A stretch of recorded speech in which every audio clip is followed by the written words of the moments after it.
Ang hihanda natin ngayon sa hapag ay ang biko. Ang mga sangkap na ating gagamitin: malagkit na bigas, asukal na pula, gata ng niyog, condensed milk, at limon. Simulan na natin ang pagluluto ng biko. Ilagay natin ang hugas na bigas sa rice cooker.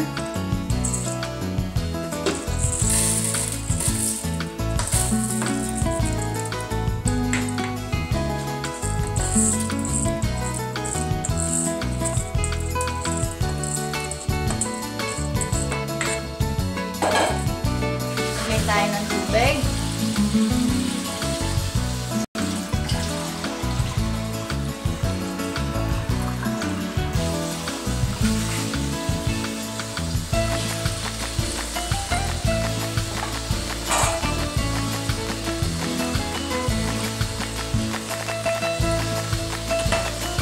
I-steam natin siya hanggang sa maluto.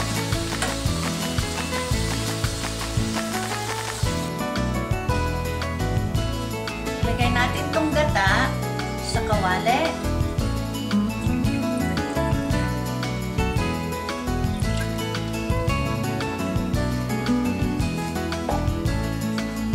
Sunod natin itong pulang asukal.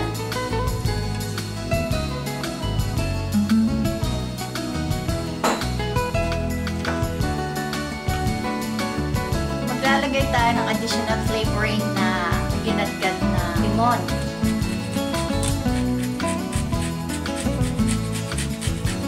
Optional lang ito kung gusto nyo.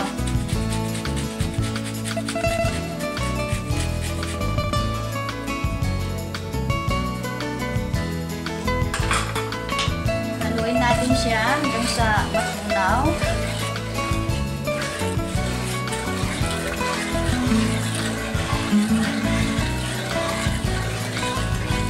Ngayong tunaw na siya, sisindihan na natin ang apoy.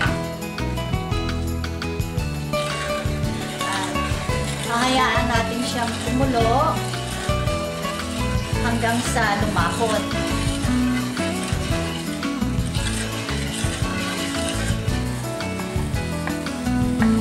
Nakikita nyo, malapot na siya.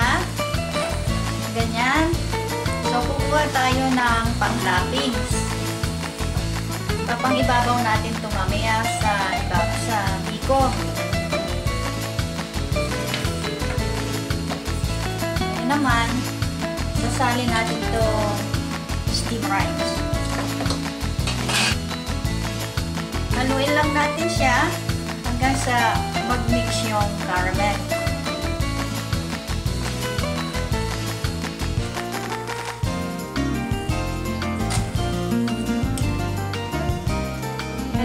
Yung ibinukod nating caramel.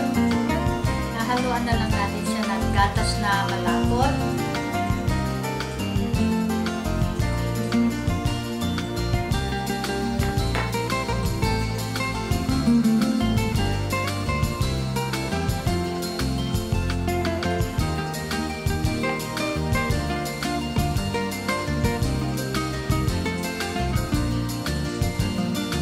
Ilalagay na natin itong biko sa loob ng 20